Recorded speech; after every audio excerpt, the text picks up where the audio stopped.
গণঅভ্যুত্থানের প্রথম শহীদ আবু সাঈদের সমাধিতে শ্রদ্ধার মধ্য দিয়ে শুরু হয়েছে জাতীয় নাগরিক পার্টির দেশ গড়তে জুলাই পদযাত্রা কর্মসূচি। মঙ্গলবার সকালে রংপুরের পীরগঞ্জে আবু সাঈদের সমাধিতে শ্রদ্ধা নিবেদন করে এনসিপির কেন্দ্রীয় নেতারা। তারা বলেন, জুলাই ঘোষণাপত্র নিয়ে কোনো টালবাহানা মানা হবে না। আর আবু সাঈদের পিতা হত্যাকারীদের দ্রুত বিচারের দাবি করেন।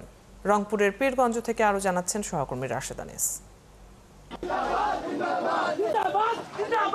জুলাইয়ের প্রথম দিনটিতে গণঅভ্যুত্থানের প্রথম শহীদ আবু সাঈদের সমাধিস্থলে শ্রদ্ধা নিবেদন করেন জাতীয় নাগরিক পার্টির কেন্দ্রীয় নেতারা। সকাল 11:30টায় কবর জিয়ারতের মধ্য দিয়ে শুরু হয় তাদের কর্মসূচির সূচনা। আবু সাঈদের কবরের মাটি ছুঁয়ে এদিন দলটির নেতারা শপথ করেন নতুন বাংলাদেশ গড়ার। আবু সাঈদের কবর এমন এক জায়গা যেখানে আমরা দ্রোহের শক্তি পাই।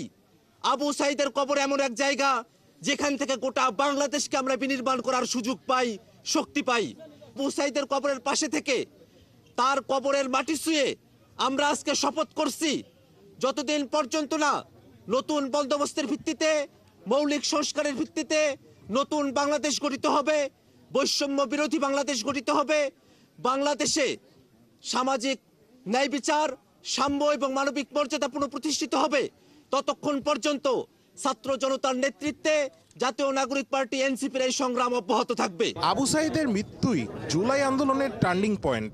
তিনি এই লড়াইয়ের অনুপ্রেরণা, বলছেন দলটির আহ্বায়ক নাহিদ ইসলাম।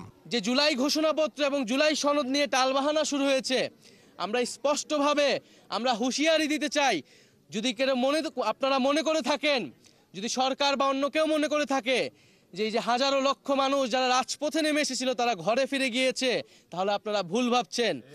আমরা আবু সাঈদের কবর থেকে ঘোষণা করছি, আমরা বাংলার প্রতিটি পথে প্রান্তরে যাব। আমরা বাংলার ছাত্র জনতা, তরুণ, শ্রমিকদেরকে আবারও রাজপথে নেমে আসতে আহ্বান জানাবো। এবং আমরা 3রা আগস্ট ঢাকায় আসছি, বাংলাদেশের জনগণকে, ছাত্রদেরকে, শ্রমিকদের সাথে নিয়ে আমরা ঢাকায় ঢুকবো এবং আমাদের যে জুলাই ঘোষণাপত্র এবং জুলাই সনদ সেটি আমরা আদায় করে ছাড়বো ইনশাআল্লাহ। আবু সাঈদের বাবার চাওয়া 16 জুলাই যেন করা হয় শহীদ আবু সাঈদ দিবস। আমার উদ্দেশ্য হলো যে যাই অপরাধী, পুলিশ হোক আর আর্মি হোক, তাদের বিচার আইনের আওতায় আনি বিচার করা উচিত। যে মৃত্যুর কারণে কোটা সংস্কার আন্দোলন রূপ নিয়েছিল সরকার পতনের আন্দোলনে, সেই শহীদ আবু সাঈদের কবর জিয়ারতের মধ্য দিয়ে শুরু হলো এনসিপির মাসব্যাপী কর্মসূচি। তারা আজকের দিনে গাইবান্ধা সহ একাধিক স্থানে পথসভা এবং পদযাত্রা করবেন। এই কর্মসূচির মধ্য দিয়ে বিচার, মৌলিক সংস্কার ও নতুন সংবিধান প্রণয়ন হবে বলেই বিশ্বাস দলটির নেতাদের। রাশেদ আনিস, 71, পীরগঞ্জ, রংপুর।